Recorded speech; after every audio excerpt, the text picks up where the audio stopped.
All right, so we're going to take a look at these three problems. We're going to have a solving a linear inequality, not too bad.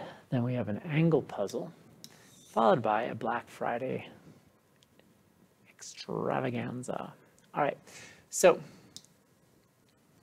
to solve an inequality, I just do train tracks like I normally would, except if I multiply or divide by negative, I have to switch sign. So minus 24, minus 24. So I get negative 2y is greater than or equal to negative 28. Divide by negative 2, divide by negative 2. And when I divide by negative 2, I have to switch the sign. So y is less than or equal to, and that's a positive, and that would be 14. All right. So a couple things. First, vertical angles.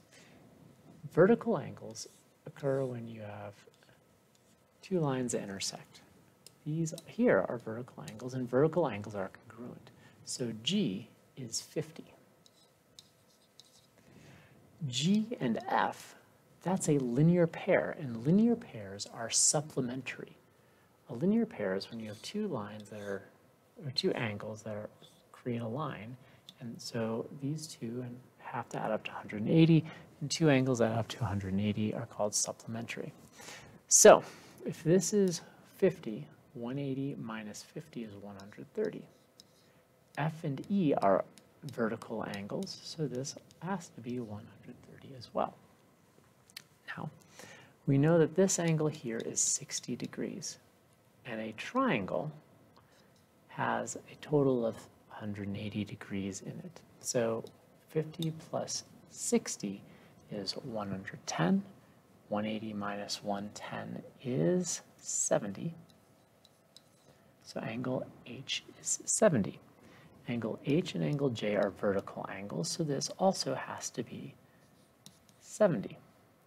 K and J are supplementary, they're a linear pair, so this has to be 110. K has to be 110. K and I are vertical angles, so this also has to be 110.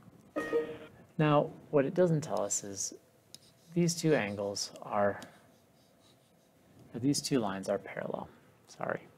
And so we have some special cases with a transversal. A transversal is a line that intersects two parallel lines. And so I know this 50-degree angle and C, these are alternate interior angles. And alternate interior angles are, they're on the alternate side of the transversal and on the interior of the parallel lines. And alternate interior angles are congruent.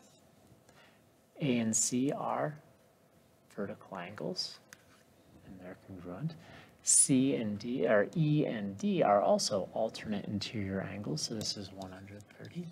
And E and B are called corresponding angles. They correspond, therefore they are also congruent. Using the same logic, K and M, let's do K and O. K and O are corresponding angles. And so, or actually we could do I and O are alternate exterior angles. So they are congruent. Then using our vertical angles and our linear angles, we finish the puzzle. Kind of cool, huh? On Black Friday, you bought a 60-inch TV. I'm jealous. That is normally $2,500 for 60% off. If sales tax is 7%, what is the final cost of the TV? All right, so the tax is not on the original price. The tax is always on what you actually pay. So we need to figure out how much that TV is actually worth. So we have $2,500, but I'm going to take 60% off. If I take 60% off, that means I have 40% remaining.